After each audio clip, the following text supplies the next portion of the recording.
और आइए सीधे आपको दौसा लिए चल रहे हैं, जहां पर सचिन पायलट इस वक्त संबोधित कर रहे हैं। अटकलें ये लगाई जा रही हैं कि हो सकता है कि पायलट नई पार्टी का ऐलान भी करें।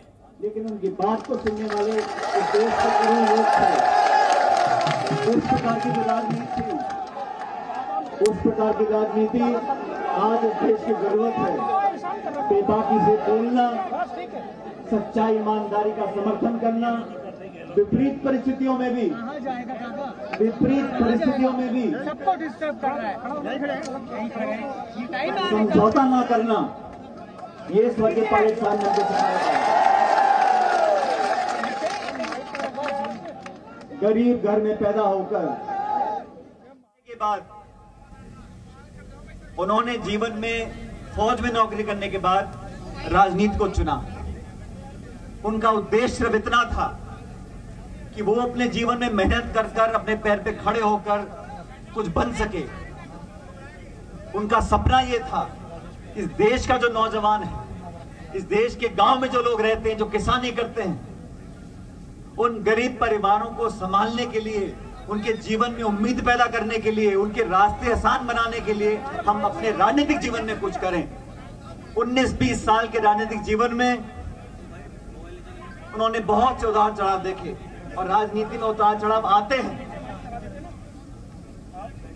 लेकिन अपने स्वाभिमान से, अपने आदर्शों से, अपनी सोच से उन्होंने कभी समझौता नहीं किया। और इसीलिए मैं मानता हूं कि आज देश प्रदेश में, हर धर्म, हर जाति में उन्होंने अपनी कार्यशैली से, अपनी राजनीति से एक मिसाल छोड़ी। आज हम सब लोग जो राजनीति में हैं, अलग अलग सोच हो सकती है, अलग अलग लक्ष्य हो सकते हैं, अलग अलग विचारधारा हो सकती है, लेकिन सामूहिक जो उद्देश्य है वो राजनीति में स्पष्ट होना चाहिए। और मेरा राजनीति में बड़ा स्पष्ट है। हम चाहते हैं कि देश की राजनीति, प्रदेश की राजनीति स्वच्छ राजनीति हो। इसमें भ्रष्ट लोग और भ्रष्टाचार की कोई जगह ना हो। हम चाहते हैं कि राजस्थान और देश के अंदर किसानों और नौजवानों की उम्मीद को तोड़ ना सके। भविष्य के प्रति अगर हम उम्मीद से देखते हैं, हमें ऊर्जा आती है। अगर भविष्य में हमें निराशा दिखती है तो मन नहीं करता मेहनत करने का। नौजवान के मन में अगर निराशा आती है तो देश में प्रगति होना संभव नहीं है।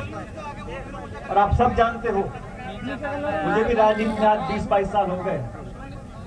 मैंने हर मोर्चे पर, हर जगह, पक्ष या विपक्ष, हमेशा नौजवानों के हितों की बात की है, उनके हितों की रक्षा करने की बात की है, उनके जीवन को बेहतर बनाने की बात की है। हम तुम्हारे साथ हैं, हम तुम्हारे साथ हैं। साथियों, आज स्वर्गीय पायलट साहब की पुण्यतिथि है, और मैंने उनकी पुण्यतिथि के रोज पिछले 22-23 साल से हमेशा आपके बीच में आप लोग आए। आपका असीम आशीर्वाद और प्रेम हम लोगों को मिला। आज इस मौके पर मैं कोई राजनीतिक बात नहीं करना चाहता हूं, क्योंकि राजनीति करने का समय बहुत पहले भी था, आगे भी होगा। आज तो हम उस दिवंगत आत्मा को याद करने के लिए इकट्ठा हुए हैं, और जो प्रेम आपकी आंखों में दिख रहा है, उस प्रेम को मैं अपना आशीर्वाद मांगता हूं, और आपका जो आशीर्वाद है वो मेरे हाथ में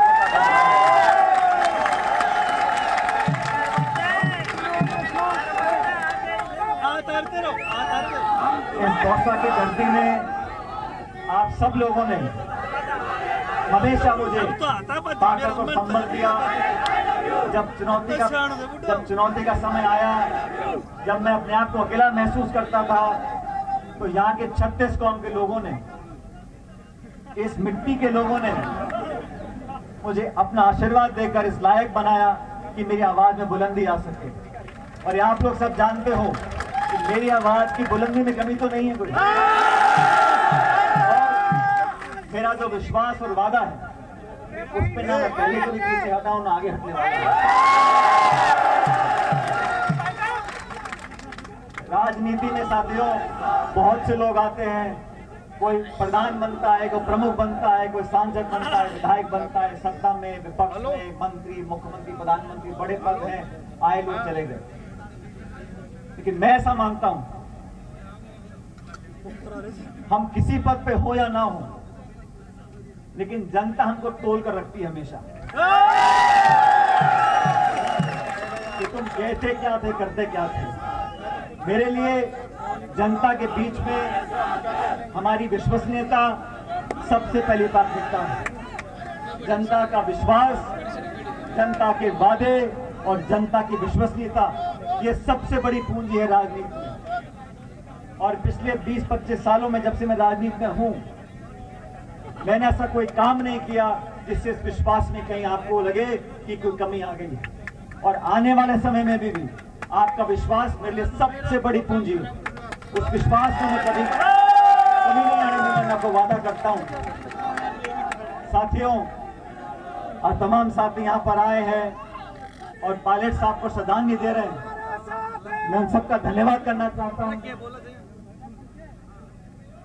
और आप सब लोगों को बताना चाहता हूं, जो राजनीति आज देश प्रदेश में है आपके सामने, हमारी जो केंद्र की सरकार है वो बोलती है कि अगर लोगों को कुछ सहायता मिलती है तो आर्थिक दिवालियापन हो जाएगा।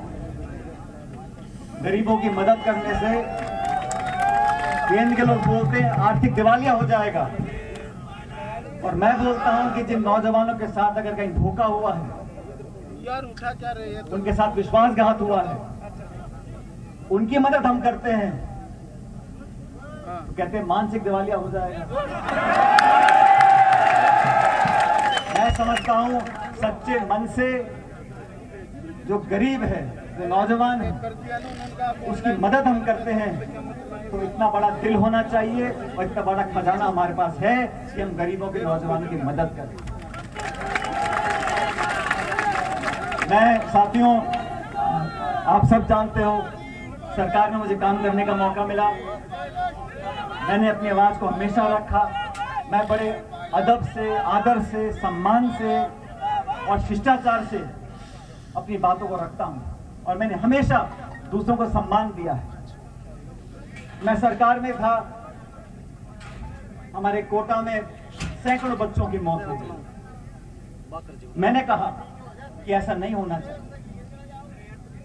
हमारे राज्य में अगर कहीं कुछ कमी है, कुछ गलती है, तो बजाय इसके हम औरों को दोष दें, हमें उसको सही करना चाहिए। और मुझे खुशी बताते हुए आज कोटा में बच्चों के लिए इतना शानदार अस्पताल बन गया कि अब वहां मौतें नहीं होती। मैंने जब ये मांग रखी थी, मैंने अपने लिए नहीं रखी थी, मैंने किसी को नीचा दिखाने के लिए, किसी की बुराई करने के लिए नहीं रखी थी। मुझे लगा कि सैकड़ों बच्चों के, नवजात शिशुओं की मौत हो रही है, इस पर सिर्फ इतना बोल दें कि भाई पहले ज्यादा होती थी अब कम हो रही है, एक भी मौत नहीं होनी चाहिए, उसको सुधारना चाहिए। और आज कोटा में एक शानदार बच्चों का हॉस्पिटल बन गया। अब मौतों का सिलसिला जो था, भयानक क्रम था, वो समाप्त हो गया। इसलिए बात रखना, मैं समझता हूं राजनीति बहुत जरूरी है। और बात रखने में मैं जनता की आवाज को सुनता हूं, अपनी अंतरात्मा को सुनता हूं और भगवान की असीम कृपा है कि जो मेरी अंतरात्मा बोलती है वही जनता भी बोलती है।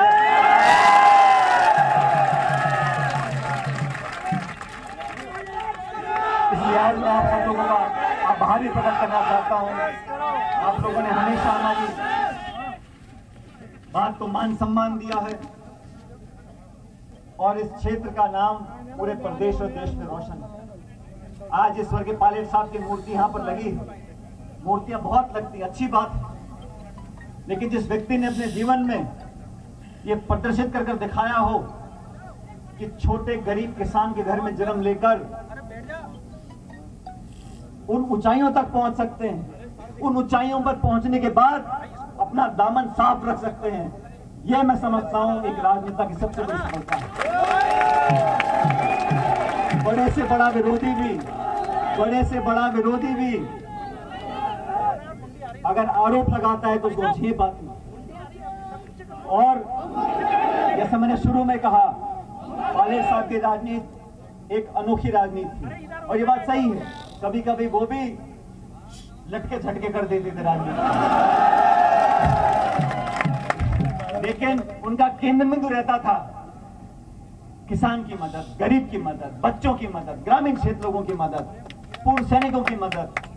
उनकी मदद हम कैसे करें, और उसी रास्ते पर हम सब चल रहे हैं।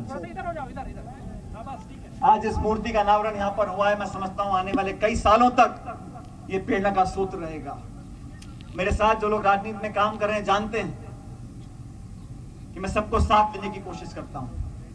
जब मैं प्रदेश कांग्रेस कमेटी का अध्यक्ष था, 5 साल मेरे पास कोई मैं MP MLA नहीं था, लेकिन जनता ने मुझे हाथों हाथ वो हिम्मत और ताकत दी कि हम जो हमारा विरोधी पार्टी, विरोधी दल है जो बहुत ताकतवर था, उसकी भी दांत हमने खट्टे किए।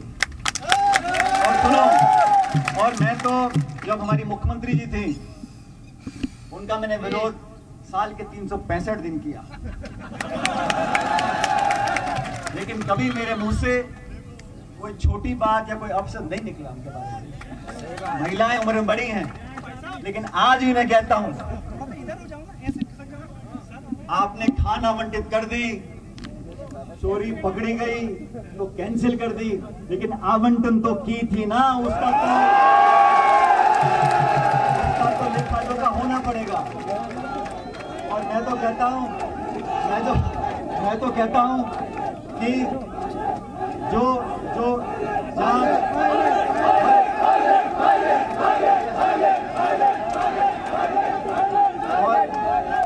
और किसी ने इस बात को बहुत बखूबी कहा है कि हर गलती सजा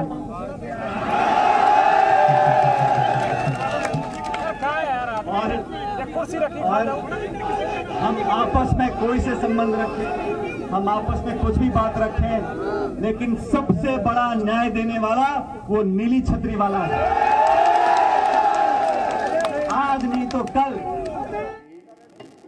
उनको लगभग 120 महीने मिले और इन्होंने हिंदुस्तान का नक्शा बदल दिया। इनको इन्होंने केवल मीडिया को गोदी मीडिया नहीं बनाया, सब संस्थाओं को गोदी बना दिया। चाहे वो इलेक्शन कमीशन हो, चाहे वो ईडी हो, चाहे वो CBI हो, चाहे कोई भी संस्था हो, जुडिशरी के अलावा इन्होंने सबको अपनी गोदी में बैठा दिया। उसका नतीजा क्या हुआ कि लोकतंत्र खतरे में है, भाईचारा खतरे में है, और जो इनकी मन मर्जी होती है वो ये करते हैं। आज मैं आपके सामने एक निर्दलीय सांसद के रूप में खड़ा हूं और मैं सोचता हूं और जानता हूं कि वक्त आ गया है कि सभी विपक्षी दलों को एकजुट होकर मोदी जी का सामना करना होगा। जिस तरह से मोदी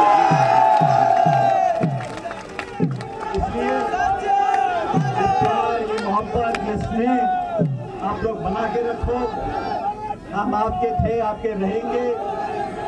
आप लोगों ने जो एकजुटता, जो प्रेम हम सबको दिया, और खासकर आज यहाँ मंच पर जो सवाल हमारे साथी यहाँ पर आए हैं पायलट साहब को याद करने के लिए, मैं से इनका कोटि कोटि धन्यवाद देना चाहता हूँ, शुक्रिया करना चाहता हूँ। उम्मीद करता हूँ कि आपका यह प्यार और प्रेम हमेशा बना रहेगा मेरे साथ। Zee News।